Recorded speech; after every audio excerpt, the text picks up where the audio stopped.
wait no longer. Greatness has arrived. Welcome to the Trophy Room, a PlayStation podcast made by the players for the players. I am your host, Joseph, and it is here on this very show where we talk about the latest and greatest in PlayStation and games. And with me, as always, the greatest co-host, whoever is, whoever will be, Mr. Kyle Stevenson. How are you, sir?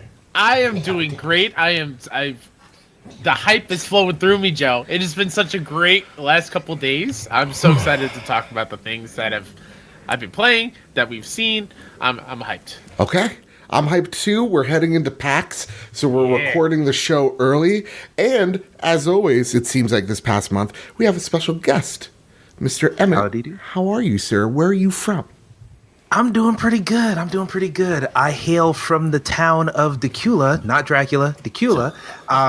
It's a little small town next to Atlanta, but I'm down here in Georgia. I met Kyle from the prom stuff, but yeah, it is the first time being on the show. First time meeting you, I believe, as well, Mr. Badbit. It is. Nice to have you here, man. So with that, we're recording the show a little early. So if there's anything that comes out between the next 6 hours from now, you can yell apologies. at me. Yeah, we can yell at Kyle because what's happening is we're going to PAX East. We're gonna see a ton of games. Really excited. Yeah, I'm getting on a train from New York City to Boston at 2:30 in the morning Thursday night or Thursday morning, and I will be in Boston at 8 o'clock in the morning. Drop my stuff off at the Airbnb and then run straight to the convention because I need to play some Days Gone. That's crazy, and that just gave me anxiety. You saying it. So with that. There's a ton of news. All of a sudden, in the last 8 hours, just everything decided to just pop off. So with that, we have so many things to talk about. We got the state of play. We got GameStop retail codes no longer working. We got the PlayStation Plus games of April. Wolfenstein Yacht Club's a new game. Maybe even the future of the DualShock 5. But before we get into all of that, lots of good stuff. I have a question for you guys. I'm going to set the parameters around this question. What have you been playing? You get to pick one game because we got so much news. What's that one game you've been playing? I'm going to go with you, Kyle. I think it's pretty obvious if you know me and you've listened to the show. I picked up one of Sony's best exclusive games year in and year out. It is MLB The Show 19. It is amazing. They add more detail to it. There's new modes. It is probably the most gorgeous the game has ever looked. Ooh. And it's crazy for me to say this because it's something that I didn't think I would notice. But my first game I played, when I connected with the baseball, the ball physics are insane. Like, you can see the rotation on the ball, and it's not just like a straight line to where it's going. You can see it curve in the air and bounce on the ground and like roll. It's a little tiny detail, but that's what Sony San Diego does so well with the show. Okay, and they kill it. And I'm excited to continue my journey from the minors to the big leagues, and hopefully. But here's your question, Kyle. It's the same game every year, right? Like how much can change? No. The balls are better this year. The balls are better. No, but specifically, there are some new modes, which I haven't dabbled in. What I play the most is Road to the Show, which is where you create your own players, start in the minor leagues, and you try to get to the majors. This year, they added a ton of RPG stuff to it. So, like, there's actually, like, a skill tree where you have, like, certain personality traits, and if you level each one up, you get certain perks in the game, like in a 2-0 count. Your normal swing has more power behind it. Or if you are in a rivalry against another team where you can like banter back and forth with other teams and like say you suck and blah blah blah. Better trash talk than that, obviously. But that affects how well you play in the game. There's dynamic what's the word I'm looking for? Dynamic challenges in the game. Where you step up to the plate and they give you 3 options to choose from. And each one has an extra bonus of attribute points that you can earn by completing it. And if you fail it, you get negative just double whatever it would be. So it's very cool. They added a lot of cool things to it. I mean, yes, it is a baseball game, but it is the best baseball game and the only baseball game really on PlayStation that you should be playing if you play these games. That's awesome. That's awesome. Amazing. All right, so we got some MLB The Show. As always, it's a dope looking hat, by the way. Oh, the hat is gorgeous. Are you gonna pimp that hat out, or are you just collection? Yeah, no, I'm gonna wear it. I'm bringing it to PAX accessory because they're at Sony San Diego is going to be at PAX, and they'll be the shows at PAX. So maybe you can So I'm stop going to wear by, it and you just know. be like, thank them. I did that at PSX 2 years ago, so yeah. Since I will not be at PAX, thank them for Guns Up because that game is great as well. Absolutely. Okay, all right. Well, with that. Oh wait, what team are you, Kyle? Me? Mets, man. All right, that's good. It's All day, fucking every day. better be. Emmett. All What right, game let you me been tell playing? you guys. Yeah. I've been playing a lot of games. I'll say the two that have been vying for my attention. One I'm not going to talk about. The one I will talk about, SteamWorld Dig 2. Yes. Yeah, I picked that one up. There's a great indoor sale going on. As we record, this is going on. I think it ends at the end of the week. I've been playing a lot of that one on Vita, actually. And it is cross-buy PS4 Vita when you buy it.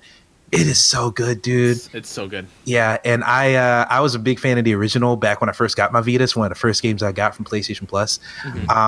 Really liked that one, but this one just improves on it in so many little small minutia, like I guess quality of life ways. Yeah. Yeah, it does. Like pretty much the main draw of it is just find resources, upgrade your guy so you can find resources more efficiently and more faster. And it's just a really satisfying gameplay loop. But the things they've added, the first game, the movement was a lot rigid. It is a 2D side scroller. If you've never seen gameplay of it, think like Terraria, but a lot more detailed art wise and zoomed in. Okay. Yeah, it's kind of that aspect to it, and it's very blocky, kind of Minecrafty. But because of that perspective, it's very rigid. Platforming wasn't very smooth. If you dug a hole all the way to the bottom of the game world, you'd have to just build a bunch of ladders to climb back up. Yeah. It was kind of clunky in that respect. In this second one, they got a grappling hook, so you can mess around and grapple across gaps now. They give you a wall jump from the start, so you can just jump on the side of the wall indefinitely. And there's no cooldown on that. And then I finally got far enough into it where I unlocked an actual jetpack now. So now it's pretty untethered. So there were a lot of points early on where I'd accidentally tear down too many blocks or an explosion would go off and there's just a big chasm. With this jetpack and a grappling hook in combination, I can just go anywhere I need to without any desires. I need to get into this game because like Bobby good. the Nintendo Guru, big fan of Image and Form. Everybody I talk to, huge fan of Image and Form. SteamWorld Quest, I'm talking to Image and Form. Let's see if anything happens there because I fell in love with it when I first saw it. And yeah, like the games look great. I believe I have SteamWorld Dig 2 already. So now I just need the excuse to play it. Yeah. Coming to PAX, maybe I got that excuse. But again, Image and Form, Thunderful, they're now like publishing brand. Zoink Games, all those guys and gals over there. Awesome work. I've been playing a little game called Sekiro: Shadows Die Twice. Oh yes. And, I've heard about this game on the Twitter. You know what? Someone said, God, I want to give you credit. Whoever you did, well, you know who you are out there.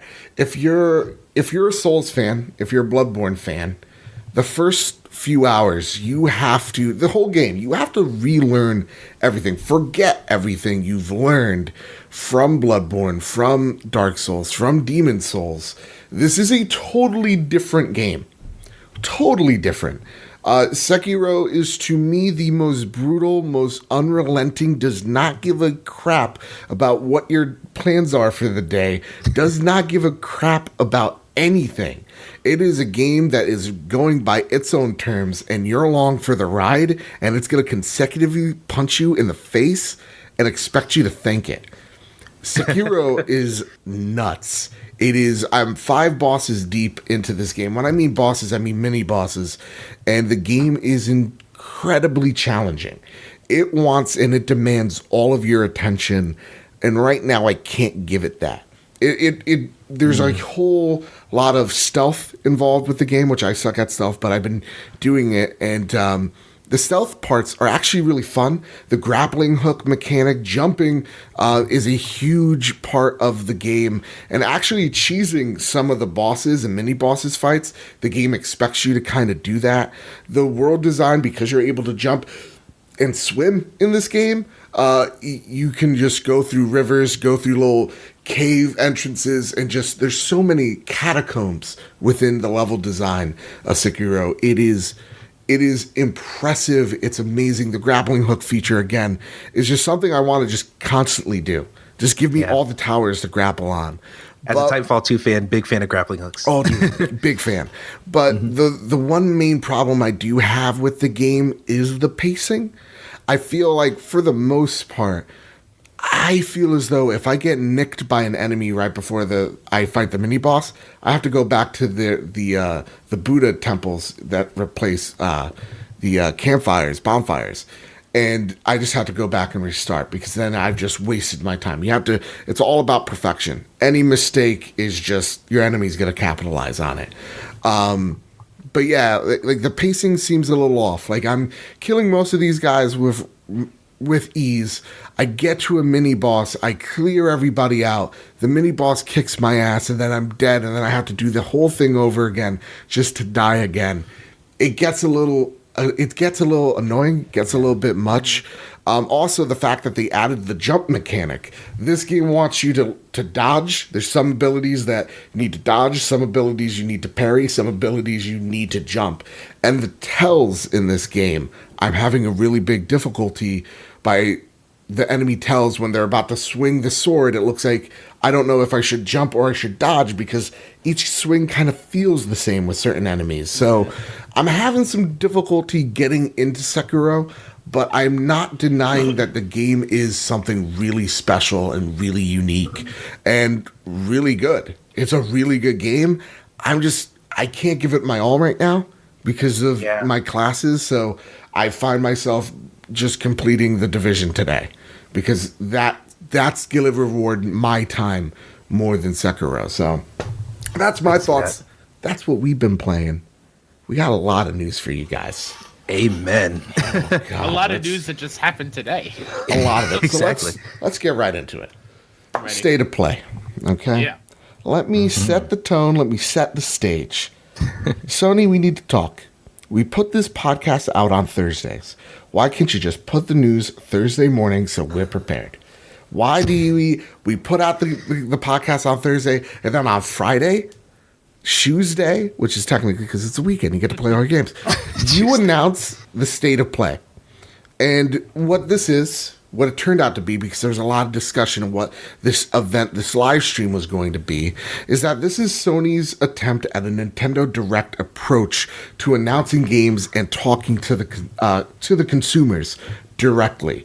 Sony has been a big fan up until last E3 of cutting through the bullshit and just telling you and talking to you and just showing you games, right? So with that, they announce it. They announce it for Monday. And it was kind of impressive. Whoa. Oh, wait. I don't know about that. Internet has According feelings. to the internet, yeah. Here's the state of play roundup. For the most part, here's the games that were shown on Monday. It was about 19 and a half minutes long. First things first, we got Iron Man VR. Whoa. I thought that was a Killzone game. We'll talk about that in a sec. No Man's Sky gets a PSVR update for free this summer. Blood and Truth comes May 28th. Sony shows off various PSVR titles in kind of like this montage. Five Nights at Freddy's VR Help Wanted announced it for PSVR. Bobo, I saw your question. No, I'm not playing that game. No, I'm not streaming it. Nor am I. That's a $500 tier on Patreon, and we don't have it, so that's never going to happen. Concrete Genie takes a paintbrush to town in the new story trailer, which Concrete Genie coming out this year, coming in fall. Crash Team Racing reveals new tracks, new characters, new modes, exclusive PS4 swag, and then a new game called Observation. This is from Devolver Digital, and No Code was the developer. Days Gone gets a new story trailer. Awesome. Mortal Kombat 11 goes off the rails in a new story trailer. This all comes from Push Square. Give them a click. They're the guys and gals out there that did this roundup. So, with that, I ask you this. The presentation ran for about 20 minutes. 17 games-ish were shown. That's how many I counted. I was half asleep when I counted those. What were your expectations walking into State of Play? I'm going to start with you, Emmett. In a Twitter post or less. What were your expectations?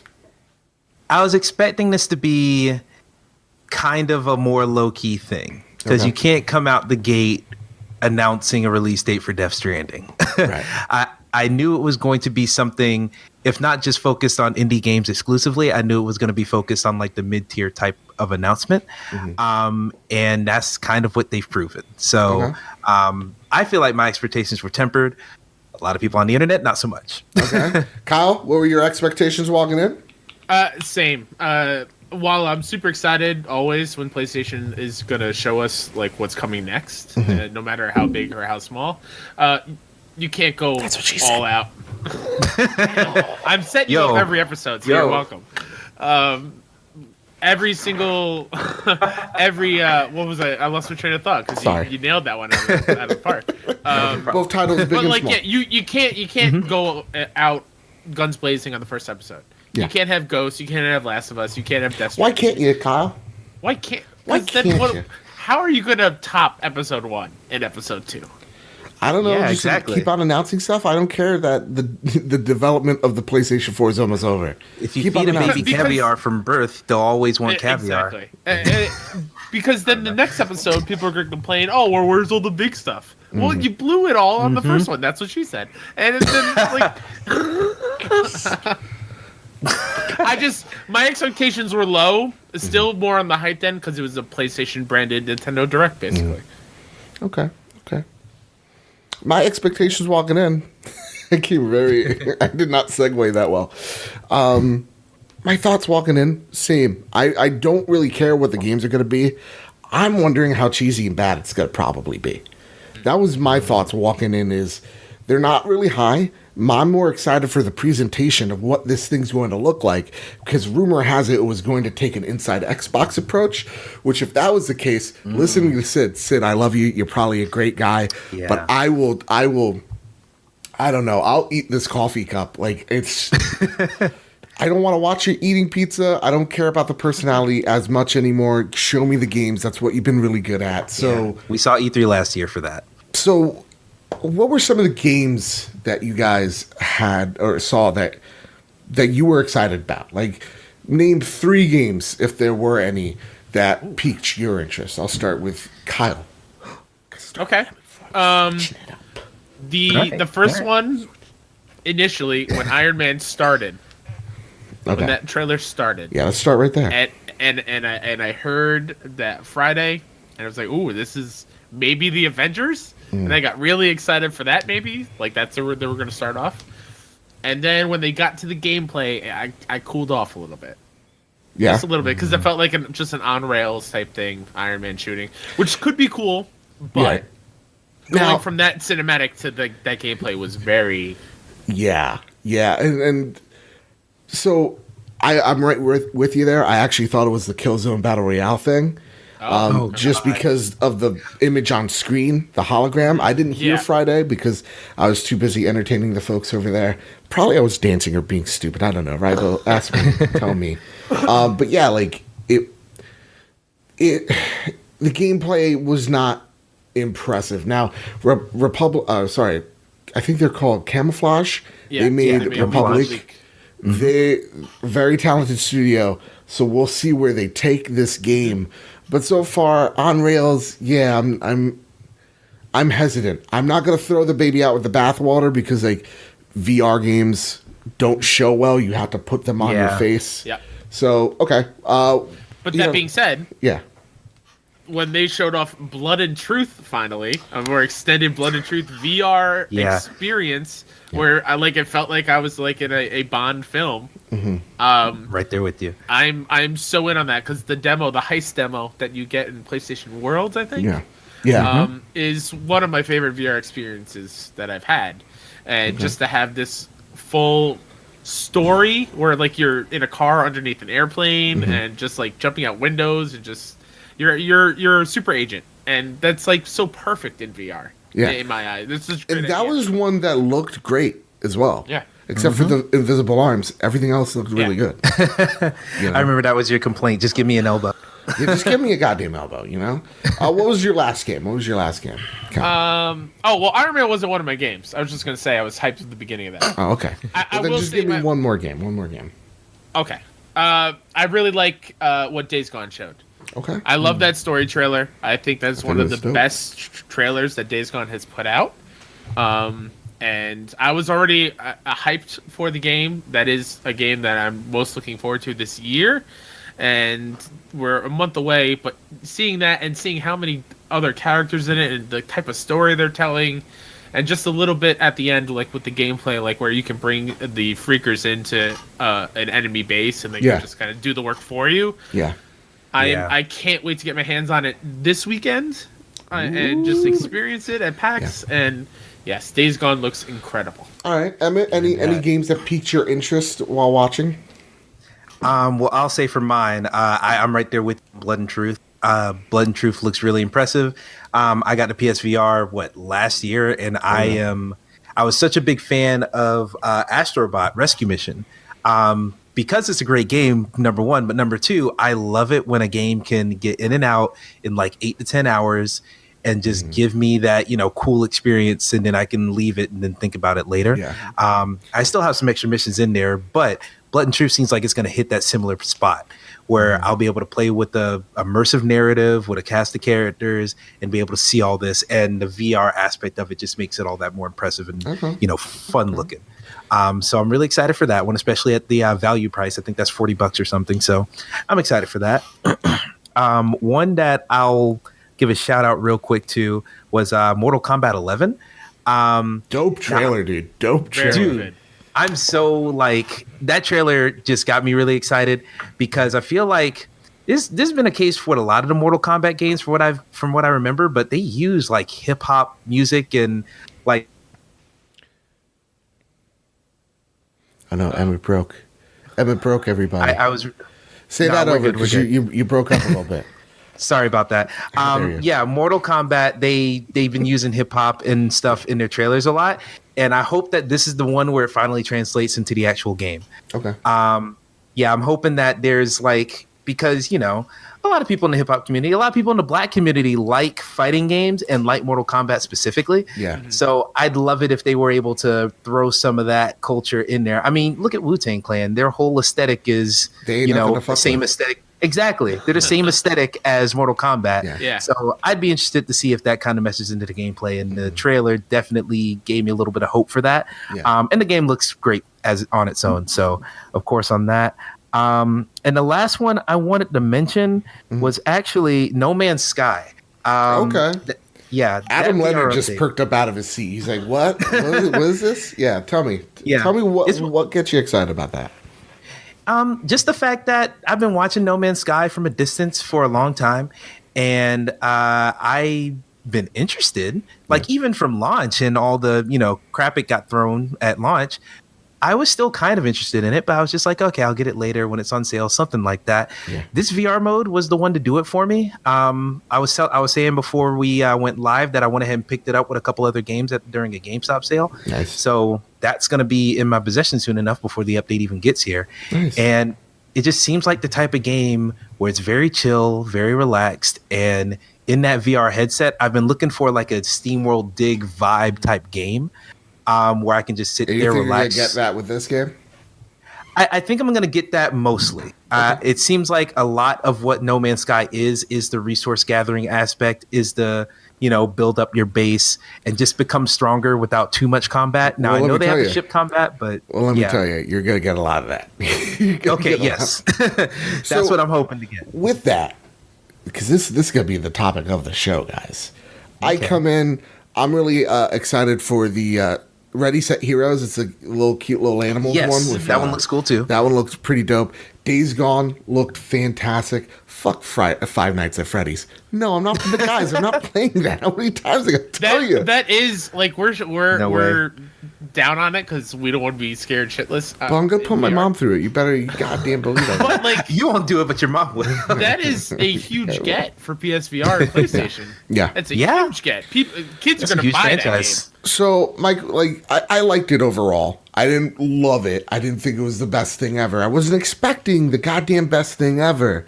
With that, I feel like everybody's expectations were met. The internet's wasn't. Mm-hmm.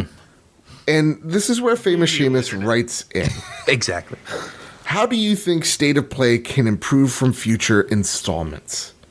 So the main question here is, what went wrong with State of Play? Because obviously, we are in the minority here, right? Mm-hmm. We liked it. We're fanboys. We're awful. I get it.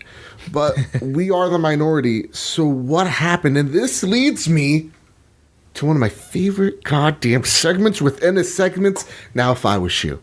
See, we all know that Shuhei Yoshida runs the first-party entertainment division of Sony SIE. But we also know he runs more than that. And he might as well be the goddamn Illuminati himself. So if I was Shu, we need to realize what went wrong. Emmett, what do you think went wrong here? Why does everybody hate us? Well, number one, that's just the internet. But number two, to be a little bit more specific, I feel like when they announced this thing, they said that there was going to be the announcement of a brand new first-party studios game. Now, that game ended up being, Ready, Set, Heroes from Robot Entertainment. Actually, Robot Entertainment, developers of Orcs Must Die, which is also a great game. Back on the Xbox and PC. Gross. Yeah. Well, yeah, but still a good game nonetheless. It's gross. I'll accept that too. But yeah, people, when they hear a new first-party game from Sony, they're thinking on a different stratosphere. They're thinking we're getting a God of War or a Horizon. They're thinking that already. So that's number one. And then with this being a new type of show, with this being a new type of announcement thing, I mean, yes, I think they were smart to set our expectations a little bit more towards the middle ground with this first showing. But you think about PSXs, we had Last of Us 2 announced at one of those. We've had first footage of the Final Fantasy VII remake. Ghost of Tsushima as well? Yeah, Ghost of Tsushima. Yeah, if you're thinking of PlayStation. Paris. That was Paris Games. So that was Paris Games, but you're right. But nonetheless, like you're going off of PSX's, their own held press conferences. From that alone, people's expectations were already kind of high. And also the fact that they're not at E3, people might have been expecting, hey, this is where we're getting stuff. I'll lean that into Kyle right here. Do you think they got the wording wrong of what this presentation was? Because what a lot of people are like, if you own a PSVR, great. 4 million people out of the 90 million that own a console are very happy. But the 90 plus million didn't get much out of here. Do you think it was the wording? Do you think they should have worded it of, hey, this is going to be the first State of Play and it's going to be focused on VR? Do you think they should have went through that route instead of being a little ambiguous about it? I'm not going to be like, I'm not going to sit here and say I told you so or they told you so, but they kind of did, because on the PlayStation blog, Sin Schumann wrote a post when it got announced. And I have it up right here. It says, glad to finally talk about it. It's called State of Play. You can watch it on Monday. But State of Play will give you updates and announcements from the world of PlayStation. Our first episode will showcase upcoming PS4 and PSVR software, including new trailers, new game announcements, and new gameplay footage. I think they set the expectations right there and then. New trailers and new gameplay footage are separate from new game announcements. And they didn't make it seem like it was going to be this huge big thing from the PlayStation blog post. I'm sure, yes, they did say first party game, and it ended up being Ready, Set, Heroes, which is huge. But I think, sure, they could have maybe have announced it a couple weeks earlier, so they had enough time to, really set everyone's expectations a little bit. It was only a few days. The hype would have built more, I'm telling you. Absolutely. But I do think from a presentation side, sure, it copied Nintendo Direct, because Nintendo Directs are pretty great formats for announcing stuff. Yeah, it's like so where I'm coming from with this. I will say though, like, I do wish, what I want them to do in the future is, I felt like they rushed through some things. Oh, okay. Like, it was very much boom, boom, boom, boom, boom, with a little bit of talking about what's going on. I would personally love kind of like what the directs do, where there's a little bit of the developer talking about what we're seeing. See, just space it out a little bit. I love the presentation of it. It was just like, I felt like a lot of games, for the most part, had a really good spotlight on them. Where like Iron Man was a big announcement, but like Ready Set Heroes had I feel like the same amount of time. Observation had a lot of time. Blood and Truth had a lot of time. I feel like the pacing of it was really awesome. And like they're showing you gameplay and they're talking about the game. They're telling you who's making it and when it's coming out and for what consoles. Like it was a really awesome presentation. To me though, even with that Sid post, I'll disagree with you here, Kyle. I'll fight you to the fucking death. Is that's still not clear enough. If I'm just an average Joe, right?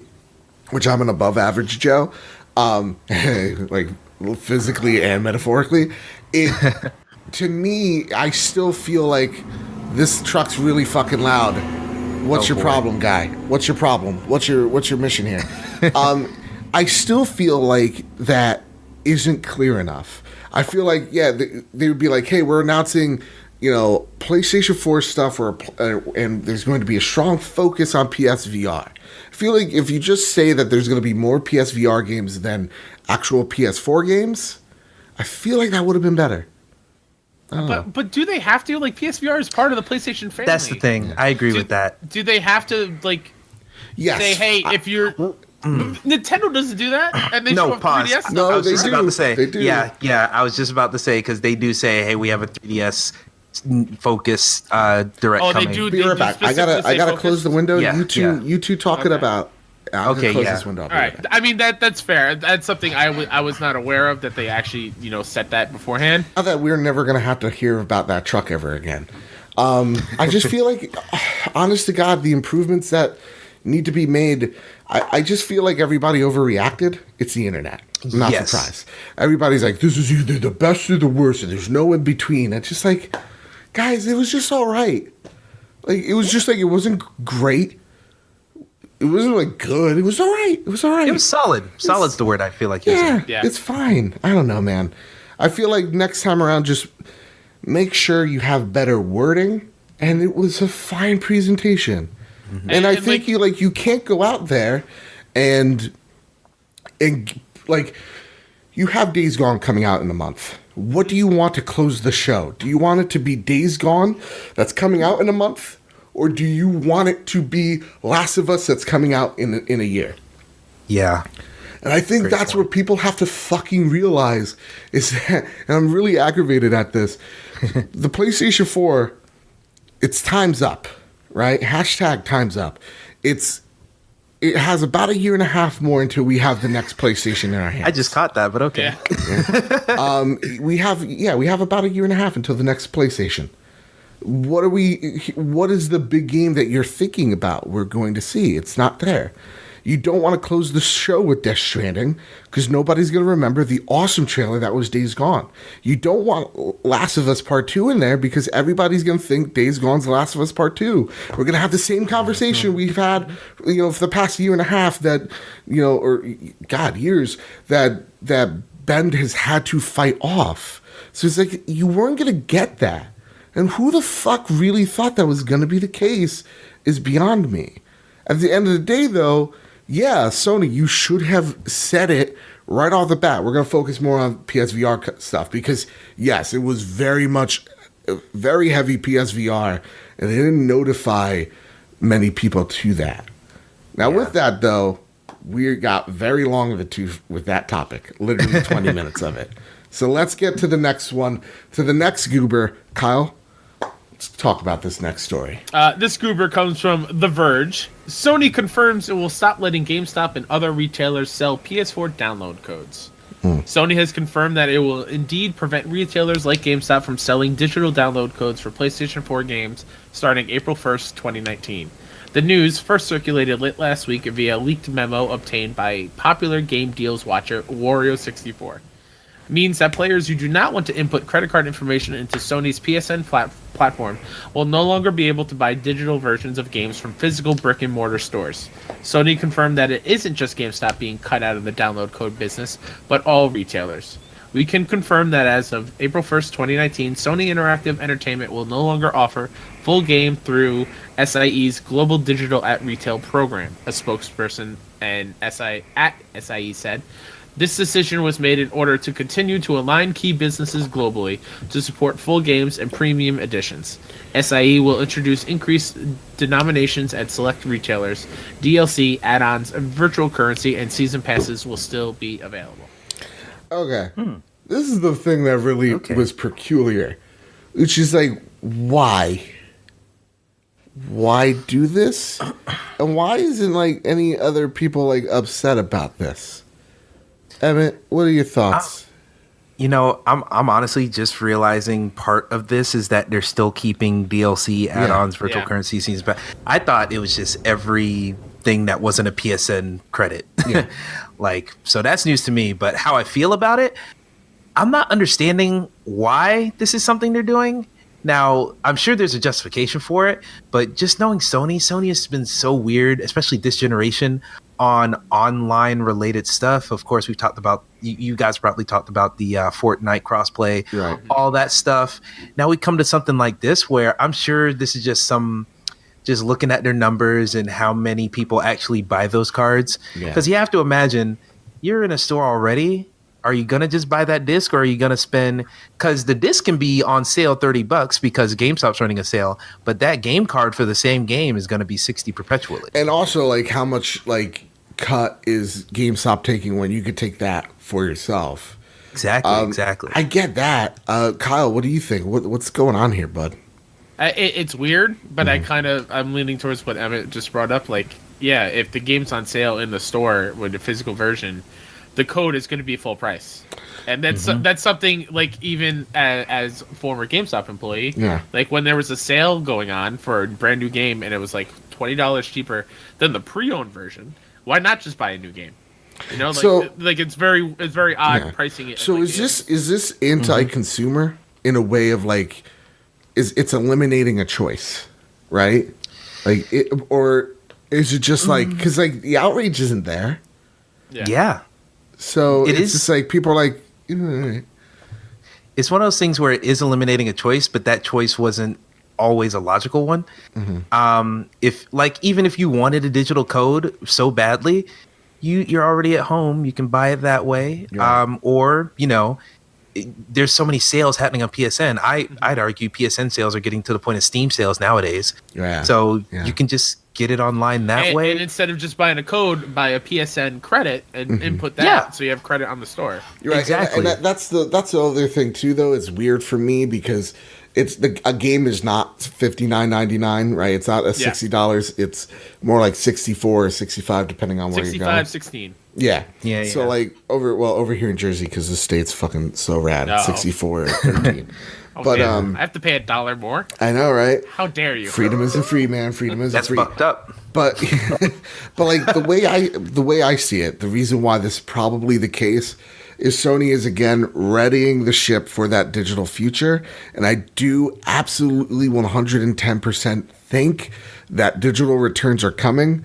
And that it's way easier for Sony to just say, just give them digital credit. Because if someone buys Days Gone digitally and they use the code and they want to return it, they can't. They're fucked, right? So, we can't just give them back the money. It's not that easy flip of a switch. So I think that's the reason why. I don't think this is the worst thing in the world, but it does show the future in GameStop is bleak. Bleak's a good word, yeah. And I think why the other stuff is still there, like at brick and mortar stores, is because as you're checking out, it's just a simple add-on to what your purchase already. Like it's supplementing what you are already buying. Type of thing. Yeah, and I bet that that I don't know what it's like on Xbox. So Luke Lore, Senator Lore from the great state of North Carolina, will tell me this. If you can actually return DLC, I don't think you can. So if that's like a non-refundable thing, I get it. You don't want to return DLC because it's like, if it's like a cosmetic, it's a very big gray area. So like, yeah, I agree there that like a battle pass or whatever you shouldn't just have to pay like a $20 thing. But it's weird. It's just weird. I would also bring up the fact that gifting through PSN as well, similar to how Steam has it. Yes. That's something that people have been hoping for a long time as well, and this could be a step towards that too. So it's just another step to that digital future, man. And it's just weird news. To me, I can't even say that it's negative. It's just really freaking weird. Yeah, I agree. Kyle, don't drop shit on my show. Baffled over here. All right. Let's get to the Flash news. Kyle? Yeah. Go. Wario 64, April PS Plus lineup, The Surge and Conan Exiles. With only 2 games a month now, are these decent showing or lackluster? That's a good question. I should have put Joe in there. That's so fine. You didn't... I figured. Okay. So, yeah, only 2 games.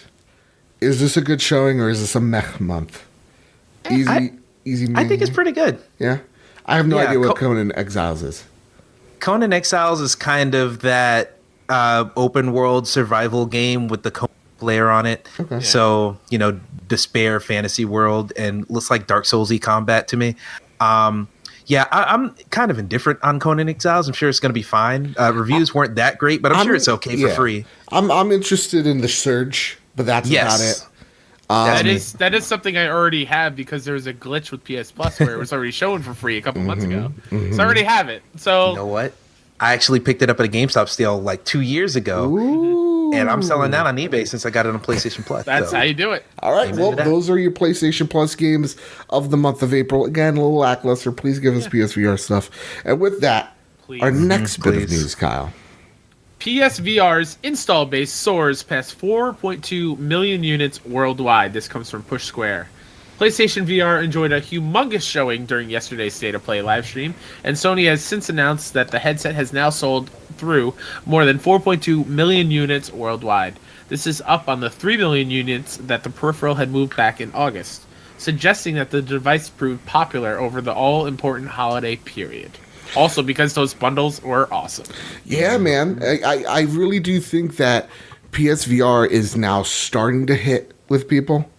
You know, there's now a line of catalog that you can go back on. Like, I love Beat Saber. Emmett, you love Astrobot. Moss. Like, these games are great. Ghost Giant in a few weeks that hopefully we get a review code for.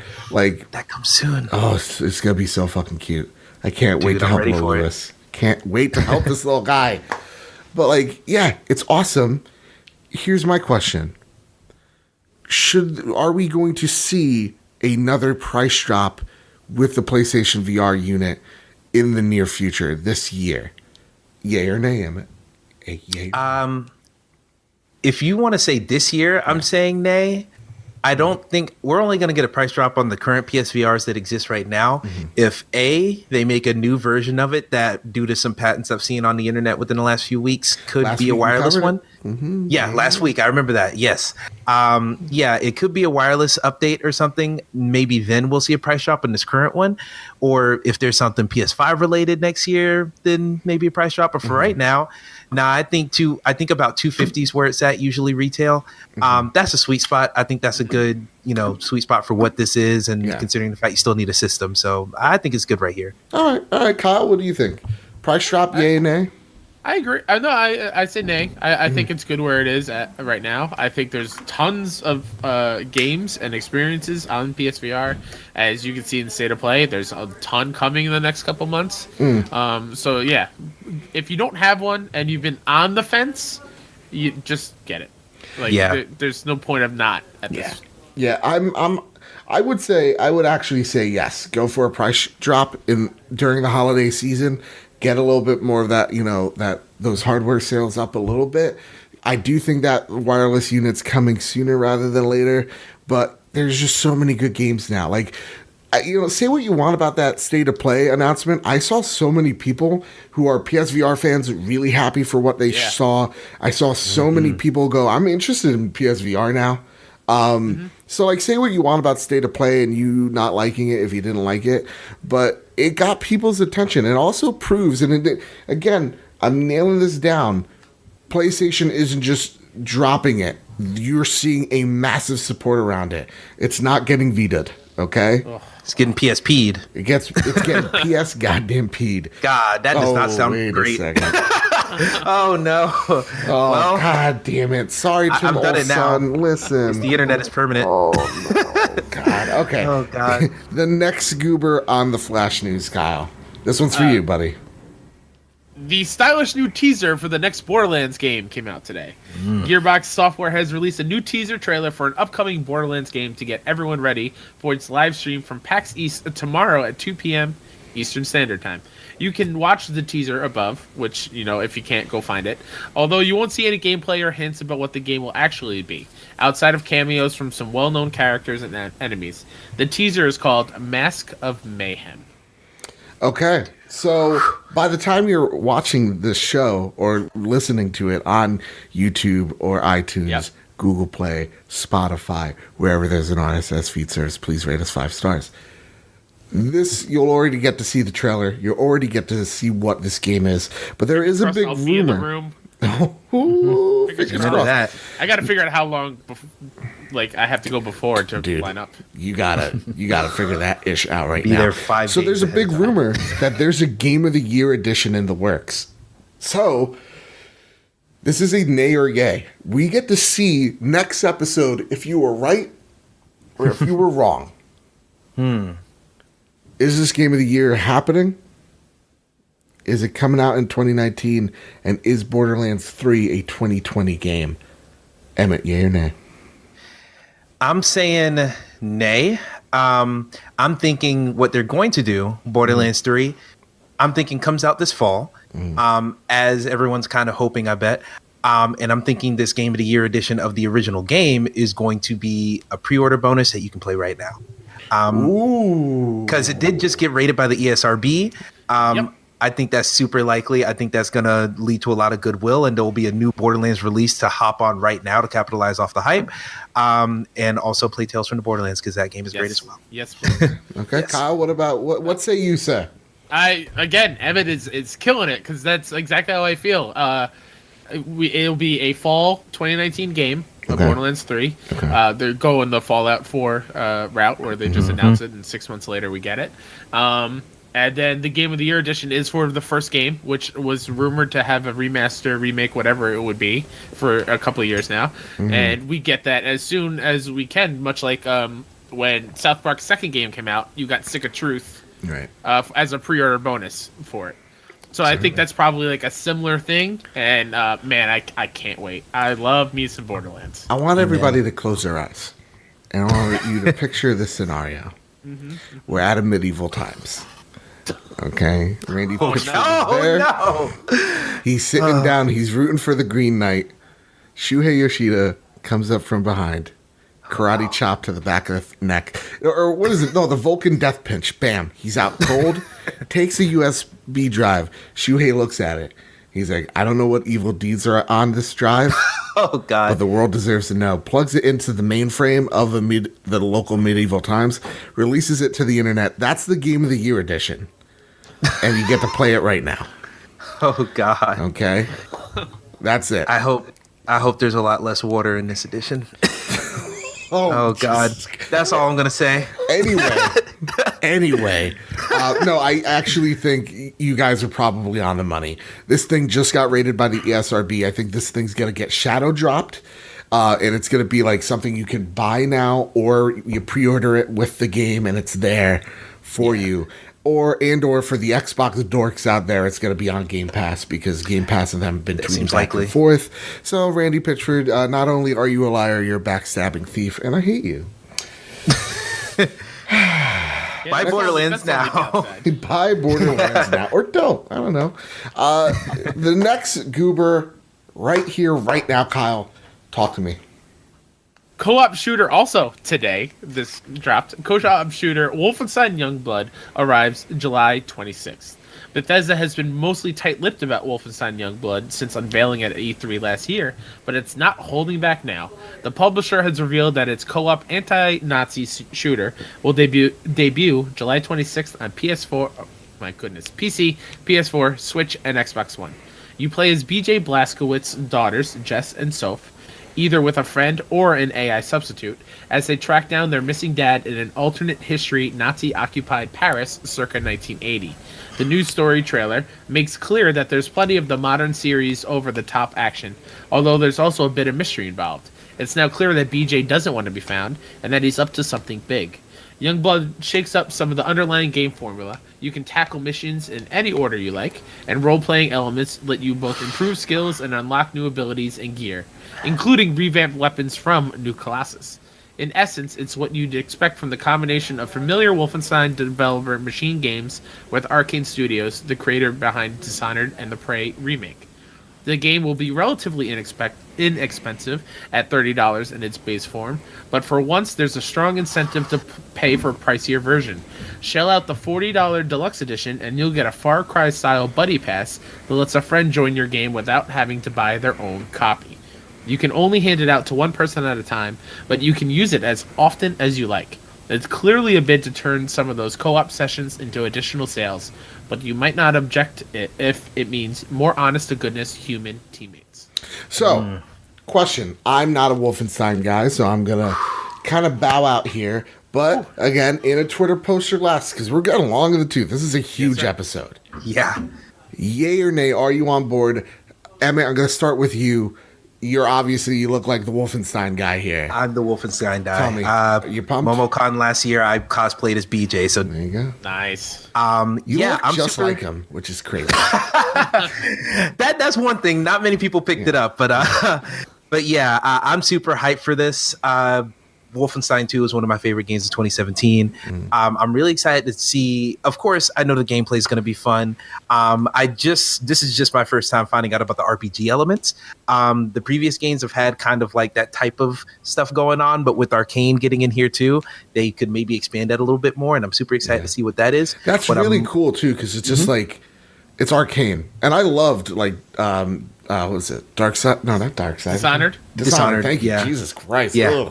Darksiders. But the sequel, Dishonored, was amazing. It was great. And seeing them kind of partner up is pretty cool. It's kind of like a buddy cop vibe, you know? Mm-hmm.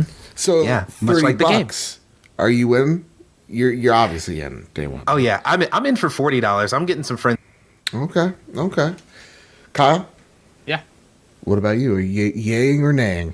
Yaying, and I'm getting the $40 edition, and you are playing with me, and I'm going to force you to play through the whole thing, because this game needs to be played. Wolfenstein needs to be played.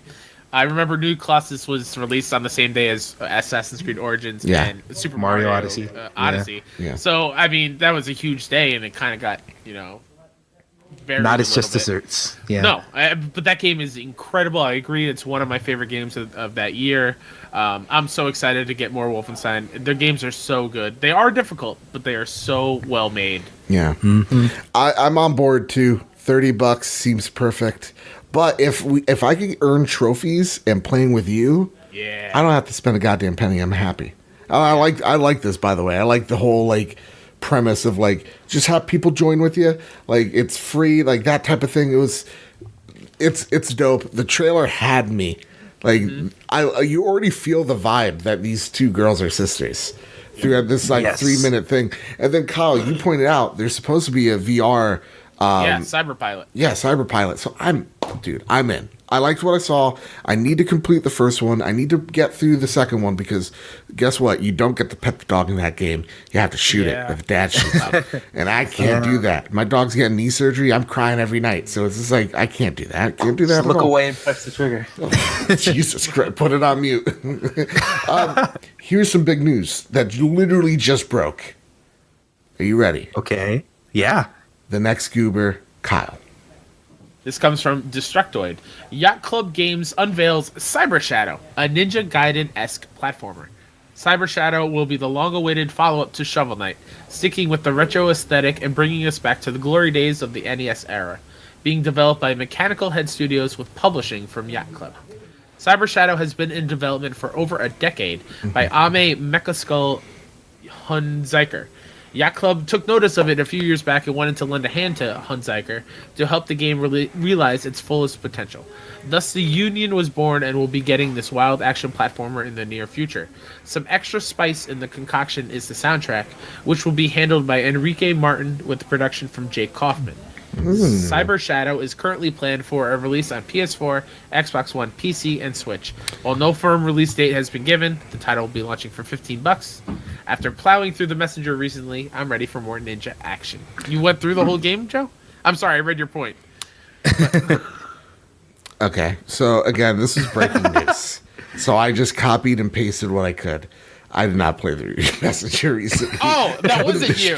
I think that was the Toy Story's editorial. Okay. I thought this was you adding your little. I tried to take out all the editorializing, and so we just get the facts. And then because this was happening as also, apologies if I said that guy's name wrong. I'm so sorry. Oh, Mr. Arcane und Hansiger. I mean, Mecha Skull. With a name like Mecha Skull, your life's pretty good. Yeah. After talking about Wolfenstein, this is very great. Yes. Obviously, we're all in. This looks awesome. This looks straight up old Ninja Gaiden SNES, one of the best consoles ever made. Stylings are awesome. Check this game out. I think I speak for everyone when we say that. Yep. The art style does look cool. I agree with that. God, it looks dope. You know, it reminds me of like the Power Rangers game. That's what I remember out of my childhood. With that, Kyle. Yeah. We're going to PAX. I get to see Robbie Bobby Miller in a few days. I'm very excited. Some would even say aroused. The next Uber, I'm gonna speak for this one. Okay. Here are all the PlayStation games that are going to be shown off at PAX. These are the PlayStation 4 games. We got Blood Roots, Control, Crash Team Racing, Nitro Fuel, Days Gone, Dragon Quest Builders 2, Dreams, Falcon Age, Heaven's Volts, Jupiter and Mars, Knights and Bikes. Those are two different games. That seems really fucking weird. Layers of Fear 2, Luna, MLB The Show 19, Mortal Kombat, DSA Uno, Mutazone, Indivisible, Overland, Rad, Trover Saves the Universe, and Wadham. The PSVR games that will be shown at PAX are Ghost Giant, oh boy, Golem, Falcon Age, Jupiter and Mars, Space Channel 5, VR, kind of funky flash news. Pew, pew, pew. I added the finger guns. Trover Saves the Universe, and Vacation Simulator. This one is just for me and Kyle. I mean, I'm so sorry because you're not going to PAX. We're leaving you out in the goddamn cold. The famous Seamus, the most famous Seamus I've ever met in my whole entire life, writes in and asks this. Since PAX East is this weekend and you guys are going to it, what are some games that you are looking forward to play? So, Kyle, what are the 3 PlayStation 4 games and PlayStation VR games that you're going to go and at least have an effort of playing? So Days Gone for sure. Yep. That's number 1 just because it is only a month out. Okay. And I'm going to buy it regardless, but I just want to know how that game feels. So that's number 1 on the PS4 side. Number 2 would be Dreams. Well, I got in the beta. He got in the beta, man. Got it. Oh, okay, nice. Yeah, I love it. I'm going to say Blood Roots. It's a game that I saw Kind of Funny put on a party mode last week, and it looks super damn fun, and I'm excited for that. Yeah. But my biggest one, Joe and Emmett, my biggest one is Control. I want to play Control so damn bad. I have not really played any of Remedy's games before. But you hear good things. And I hear great things. And when I saw the trailer last year, it gave me Fringe vibes, which is one of my favorite TV shows. And I can't wait. It looks awesome. I never watched Fringe because I'm not white. That's like an NBC show. I wasn't going to say anything, but okay. Yeah. Fair. I feel like Fringe and Lost are white people shows. I've never watched it. I don't watch Lost. I never watched it. As far as VR, I want to play Falcon Age. I know that's coming out soon. Yeah. But a little Falcon on your hand. Yeah, I want to try it out. Oh my God, you get the fist bump the Falcon. Yeah. I was going to say Oh God! Obviously, I'm not gonna speak for you, so I won't say that. But my second one would be Trover Saves the Universe because that game looks like super cool, fun. Justin Roiland, funniness. Awesome. Yeah, I'm in. Yeah. So okay, for PlayStation 4 games, here's what I'm going to play. Obviously, Days Gone. But I feel like I need to either get to it really first, like immediately, or save it for last. Like get all the indie stuff out of the way, smaller stuff. Not to say anything about the quality of the game. It's just like Days Gone's AAA backed, that type of thing. A lot of hype behind it. So Days Gone, obviously. I want to play Falcon Age, which is also my PSVR game I want to try out because it looks freaking dope. Rad, when we saw it in the Nindy Showcase. Dude, I need this game in my life. It looked freaking dope. For the PlayStation VR stuff, obviously it's Ghost Giant. I've been preaching this game from high heavens since we saw it last E3. I need this game in my life. Lewis, I'm coming for you, buddy. We're going to be friends. You just don't know it yet. Space Channel 5 VR kind of funky. Dope. I love that. Dope. And then Vacation Simulator. When I saw it at State of Play, I was just like, this is so stupid. Let me just try it Have you out. not played Job Simulator on PSVR? Nope. I just needed to come down a little bit, and I'll purchase it one day. With That that, game's awesome. Kyle, Yeah. I need you. Actually, no. I need both of you to hold on to something. Because All right. it's my favorite segment called Prepare the Drop.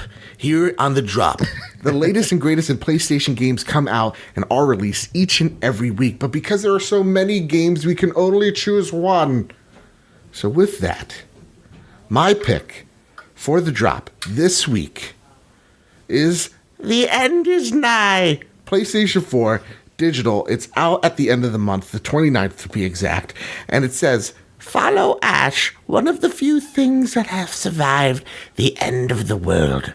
Feel his stress levels rise as you throw him to endless swarm of decaying mutant creatures, and his final epic quest to simply make a friend. And I picked this game to do my creepy voice because Kyle hates it. Isn't that right, my boy?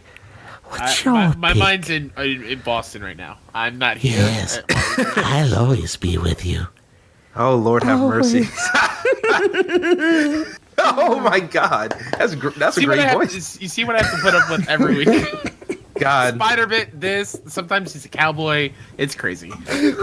you're on some other spider shit, let me tell you. Yeah. Oh, That's boy. the caffeine. Kyle? I mean, it's obvious. I talked about it when I've been playing. It's MLB 19, the show. If you are a baseball fan and you own a PlayStation, do not get that sorry excuse of a baseball game, RBI Baseball. Get MLB the show. It is Dropping incredible. fucking fire It's right one of now. the best sports games year in, year out. Doesn't get enough love. Go get it. Sir? Yeah. What about you? I will say, got one of our editors over at Los Harrows Games, Al B, so he'd be glad you gave it some love. My game this week, Assassin's Creed 3 Remastered, also packaged in with the remaster of Liberation, the Vita game. I'm super excited for this one. Assassin's Creed franchise, I'm a big fan of. Okay. Three came and went. I was excited for it, but I didn't ever get around to it. This is finally my time to do so. I'm really attracted to that American, revolution setting, and also Liberation. I really loved on the Vita. I had that along with my original Vita, and I just loved the whole, half African, half French vibes of the main protagonist, and I just loved Aveline, I believe her name is. I hope I'm saying it right. I just loved her as a character, so I'm glad to see her get her due on new generations of console. Okay. And with that, that's been the drop for this evening. But we're kind of running a little late. So what I'm going to do is the next story, I'll just handle this at the very moment. EA has laid off 350 people in the marketing, publishing, and more divisions of EA. Now, this whole long summary states the following. Actually, you know what? Kyle, you read it, because I don't want to just skip over this. So let's not skip over it. Kyle, read this story for me. The video game publisher Electronic Arts is laying off 350 people in marketing, publishing, and other areas. The latest move in what's been a brutal year for the gaming industry. In an email to employees obtained by Kotaku, EA boss Andrew Wilson said the goal would be to streamline decision-making in the marketing and publishing departments following a consolidation that began last year, improve customer support, and change some of its international strategies, a move that includes closing offices in Russia and Japan. Andrew Wilson wrote, quote, "We have a vision to be the world's greatest games company." He wrote, "If we're honest with ourselves, we're not there right now. We have work to do with our games, our player relationships, and our business. Across the company, teams are already taking action to ensure we are creating higher quality games and live services, reaching more platforms with our content and subscriptions, improving our Frostbite tools, focusing our network and cloud gaming priorities, and closing the gap between us and our player communities," end quote. Later, an EA representative added that the company would be providing severance to laid-off employees. Yes, we are working with employees to try and find other roles inside the company, the spokesperson said. For those that are leaving the company, we will also be providing severance and other resources. I'm not able to provide the details on the severance, but we work hard to be as helpful as we possibly can. One person who works in one of the affected departments told Kotaku this morning that these layoffs had been expected for a while now, and that EA had put hiring and travel freezes on marketing for several months. People within marketing and publishing had been expecting a reorganization since at least October, the person said. I think some people will be relieved to not be in limbo anymore, they said. This news comes amidst a year full of massive layoffs at game companies, including Activision, Blizzard, and ArenaNet. Although the video game industry continues to grow, with the Entertainment Software Association touting ever-increasing revenue, it's been a challenging 2019 for game developers and publishers.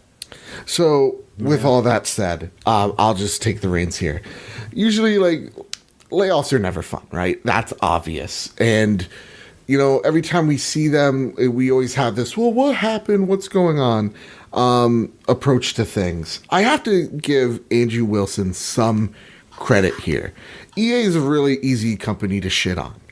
And what Andrew Wilson wrote was like, we have to work on, I want to highlight this, we have to work on work to do with our games and our player relationships and our business. And then he goes on to say, closing the gap between us and the player communities. This is EA restructuring, right? They're admitting right now that they're lost in the woods when it comes to their relationship with gamers, and they need to restructure to make sure that they're better. And the one thing I have to give so much credit here to EA is them saying we're giving out severance packages. We're giving, we're handing people an opportunity to switch roles within the company. Again, layoffs are never fun. They're not something great to talk to, but it's night and day from what we've seen with EA here and Activision, right? Activision's like, we posted our highest profits ever. Also, 900 people are out of jobs. Whereas this sucks, and this is awful, but it's, again, good to see in a way that they're on top of it, telling everybody we're trying. And, again, I'm not going to be the fly in the wall or pretend to be or just torch EA because it's easy. It's Mr. Unpopular Opinion here. It sucks, but this is another reason why the game industry needs to start thinking about unionization to make sure that this shit and their jobs are more protected so that they're guaranteed severance packages, when they're guaranteed some type of cut of the game when they make them, right? Like, that's the thing that we need to kind of ensure. That I would love someone like over from Gamers Unite or Game Devs Unite to talk to us about here in the trophy room about unionization in games, because it's something that is way more obvious as we've seen more and more of these massive companies give more and more layoffs. It's alarming, and my heart goes out to everybody. I will say, and I'm not sure how many people from these affected divisions at EA were at GDC, but I kind of wish that this news was given while they were there, so they had a chance to hand out resumes while they were at there. I mean, that kind of stinks. Again, Joe said it. Hearts go out to everybody. I hope they get picked up very soon. Yeah. Please. Ditto. And with that, let's go into Andy's snail mail. Oh, boy. Now, here's the thing, right? I'm getting ready for PAX East, okay? I'm going to lighten up the mood here. And while I'm preparing, I also take a trip every single Wednesday night. I fly over to the great land of Britain, and I go to Andrew's house, Andrew House's house, former SIE president, and I steal his mail. Because just like the presidents, like when you're done being president, you still get the important documents. A lot of people don't know that. Wow. And it actually happens same with SIE. You might say, well, Joe, that is a huge, that leaks are going to happen, right? That's important information might get just lost. It might be shipped to another person's house. And it might, and maybe just on the off chance, I went to Andy's P.O. box, his little mail service place, and because it's Britain, I don't know what it's called, and really I don't care. So I walk over there, and I'm just like, I dress up in an overcoat with an Andrew House mask, and I'm just like, hello, Golf. I would like to change my P.O. box to this address. And then just like, Mr. House, first off, that's fucking offensive. Secondly, that P.O. box is in America. I'm like, what do you mean offensive? This is my natural voice. Are you telling me that this very bad caricature of Pinky from Pinky and the Brain is what are you saying, North? And then and then they're just like, this guy's pretty serious, because I pull out an ID and it's just like, dude, it's really eerie similar. So again, long kerfuffle. They insult me because I'm, Andrew House at this point. And I've straight up like, I've long con. I walked into his house with the mask on, made love to his wife with the mask on. No one knows. It's fucking real bonkers, dude. Like when I'm putting on the mask, I'm in the house. It's real. Wow, man, this mask reboot is really dark. Dude, it's really fucking weird. You have no idea. So yeah, I switched the P.O. box, and now I get all of his mail just directly to my house. It's really crazy. Yeah, it's really messed up. Oh my! It's the stupid idiots, kids. These dumb kids call me dad. Andrew House, if you're listening, hi. And it really is just like a printout, like piece of paper with holes cut in the eyes. And these dum-dums, they don't know the difference. You're lucky it wasn't raining.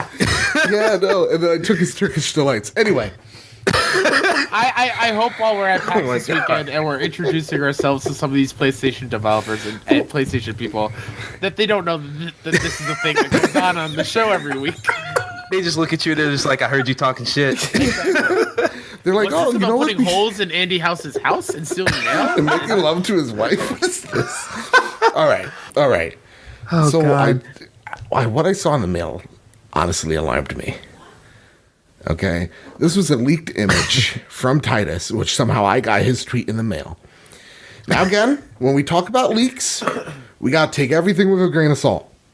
We have seen leaked, put air quotes, leaked images of the next DualShock controller, the DualShock 5.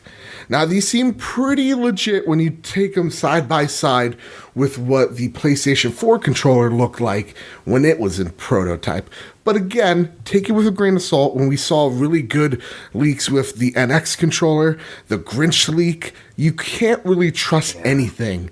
And with that, what we know. So, audio listeners, I'll let you know what this thing looks like. And video listeners, I'm not going to put the image up. What do you think this is? Come on. Close your eyes. If you're in your car, close your eyes. Just press the gas. Who knows what's going to happen? Roll the dice. Live a Let little. Jesus take the wheel. Yeah, Jesus take the wheel, Sean. Don't worry. You're going to be fine. The control. You have 2 kids. They're going to be fine, Anyway, Chelsea seems like she could be a great single mother. Don't worry, Sean. So, the controller has a mix of the PlayStation 4 controller look with the prototyped PlayStation 3 Boomerang controller. It's the first thing I saw from this controller. And there appears to be a divot inside of the grips. Now, it has most of the DualShock 4 features. Still got the share button, baby. It ain't going nowhere. Still have the speakers. We don't know about the touchscreen, but we'll get to that in a second. But now, there's a fucking touchscreen on the controller where the touchpad is, with what appears to be a chat window, which we can assume is like a second screen experience. So like, let's just say if you get a friend request message, it dings on the controller and you see who sent it and you can actually see the message. That's the first thing that popped in my head. I know, I'm real smart. That's real smart. How do you think I got the P.O. box to change, huh? You think I'm a fool? What we don't know. The picture shared does not show a light bar, but we can assume it's there because PSVR, it's a big functionality to many of the games. And we obviously don't know if it's real or not. So it's important to mention what we're seeing here is not the finished product. It will probably change over the time. The buttons, the design, everything could change. And remember, the DualShock 4 prototype looked kind of like a DualShock 3 controller. So with that all said, you understand what you're looking at. Closing your eyes, right, Sean? Now open them. Oh my God, what have you done? Bobo writes in, with the possible PlayStation 5 controller leak, how do you feel about its look/design?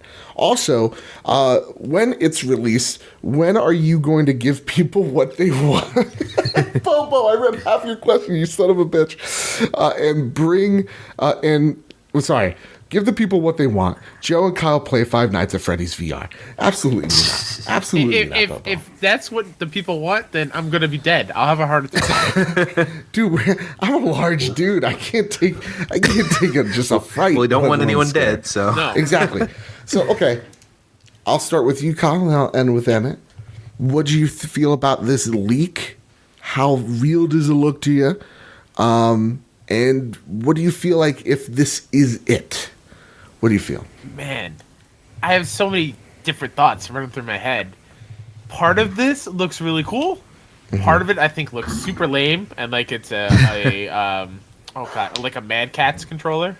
Okay. A little bit to me. Part of me sees like where my idea for the DualShock 5 is to have them separate so the wands are included in the controller type thing. Okay. For like VR, I can see kind of like the form of it maybe.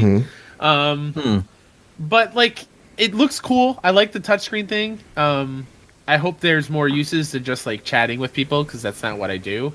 Like it'd be super cool if like it tracks your trophy progress on there. Sure. That's getting ahead of me. I don't like the concave thing around the thumbsticks. It just looks weird to me. Yeah, that concave look is weird as fuck. I'm not gonna lie to you. It looks very bulky, like the Duke Xbox original. But again, like when you look at the original prototype for the DualShock 4, it does look clunky as well, right? Yeah, but in this, rumored DualShock 5, it just looks like a lot of empty space. Yeah. Like a lot of unneeded empty space there. Yeah, everything under the grips and everything. And the shoulder buttons look a little high too. Like, I don't know. Yeah. I like the touchscreen. It's the natural evolution to what the DualShock 4 is. Mm-hmm. But we'll see. Well, Okay. I'm happy the share button's part of it still. That's super cool. That's the best part of this freaking controller. Yeah. Yeah. Emmett, what do you think about its design? And the thumbsticks with the little divots in them. Yeah. Yeah. That's really good too. Emmett, It's what do you pretty think? good. What do you think? Pretty good? I'm a little halfway on it where I like the touchscreen. I think if that ends up being the innovation they make this generation with the controller, then I'd be super excited for that. Of course, more functionality than just a chat window. I'd love them to do some cool things with it. I'm not going to speak on the actual like straight up design of the controller because there's a lot of like fatness underneath the thumbsticks and in the grips that could be all taken out over iteration. The two things that I'm thinking of mostly, USB-C. I hope it's a USB-C connector and not a USB micro It like has the current to be. PS4. It has to be USB-C. You If hope it's so not- because it just new technologies and everything. I just hope that's the case. So This thing has a time will fucking tell. screen in it. If it doesn't have a Yeah. USB-C to charge Exactly. that, because like you're thinking like that screen, how much is controller going to cost? That's the first thing. It that might be screams at me. Joy-Con. It's getting into Joy-Con territory, I bet, because 2 Joy-Cons are what, $80? Yep. So yeah, I could see that them trying to justify it by making that price comparison. That makes sense. But really, I saw this and the first thing I thought of was that photoshopped NX controller back before the Switch came out. If you guys remember that, and that one looked super convincing. And then of course that one was like small and circular. Now we got the Switch and it's like big and square. So I just think of that and I'm looking at this like I don't think it's photoshopped, but it's just so easy to do something like that and make it look super real that I'm super hesitant. And just looking at this photo again, like it looks like the same exact, looking at the screen, it is illuminated, of course. Yeah. It looks like a very similar UI to what PS4 has going on. Yeah. So they've changed their UI so drastically between PlayStation 1, 2, 3, and 4. Yeah. I don't know if they're going to stick with something super similar like this, even if it is on a new display. So I'm just hesitant to like take this as gospel yet. Yeah. I'd be excited if there's a screen in the controller, but I'm hesitant to believe that that's happening based off of this. Yeah, I also think so. Like taking the whole design and what I actually think it's fake. I don't think this is real. The points you guys put out before, right? Like it looks like the same UI on the PlayStation 4. Yeah. And like there's like a chat thing here, and I think that just kind of gives it away that this thing is fake. So and yeah, like the plug that they're using doesn't look to be USB. It looks too narrow for USB-C. Yeah, Also, so like looking at the second picture, I'm sorry, Joe, but Yeah. like that looks super like flat. yeah. Like, Yeah. it's not a real thing. Like it's just like an image on a piece of paper, and not like there's no shadows. Yeah. Or anything from the wire or That's The true. softest of soft shadows. Yeah. Yeah. So yeah, I don't think it's real, but I just put it out here because it's an interesting take. And honestly, like me thinking about it, like I know this thing's fake, but a screen on the controller is pretty dope. It does give you like the simplicity of, hey, you got a notification. Oh, who is it? And you just have to look down, and like you don't have this huge thing like block on the screen. It could just be Messing on your up your screen controller. caps. or Exactly. or like mini maps are on the controller That's what I'm thinking, dude. or It like might be- I don't inventory want that. screens or anything. I don't want that. Seriously, all I want is just give me instead of calling it a touch screen, just call it a notification bar, so that you clean up whatever, like you're streaming something and then you get a really cool kill. It happens to me all the freaking time, right? I'm playing Apex. Put chat And in then- it. Put chat in the pad. Yeah, like put chat in the pad, like put notifications so you get an invite to something, and so it's not just on your screen. Again, it's on the controller. That's dope. I think that's a really cool step forward. But I think the design itself isn't one to be taken very seriously. And again, we add it here because it's a good conversation. But just know, I think we all think it reeks of bullshit. So Yeah. Very skeptical on it. yeah. With that, guys, gang, everybody, ladies, gents, that's it. That's all we got for the show. Oh, wait, I almost forgot one thing. That's not even me trying to be scripted. I literally forgot Uh-oh. we're supposed to announce the Days Gone giveaway. Yeah. Oh, yeah. Here's the thing. Now, with this whole April 1st nonsense, I need to go to GameStop ASAP and pre-order a digital copy of the game. So, yeah. unfortunately, because of the powers that be, this is going to be only for North America. You're right. That's Mexico, the United States, build the wall. Only kidding. He's racist. And Canada, right? Those three countries, North America. And how you enter is pretty simple. So first and foremost, there will be a pinned tweet. All you have to do is like and retweet that pinned tweet over at PS Trophy Room on Twitter.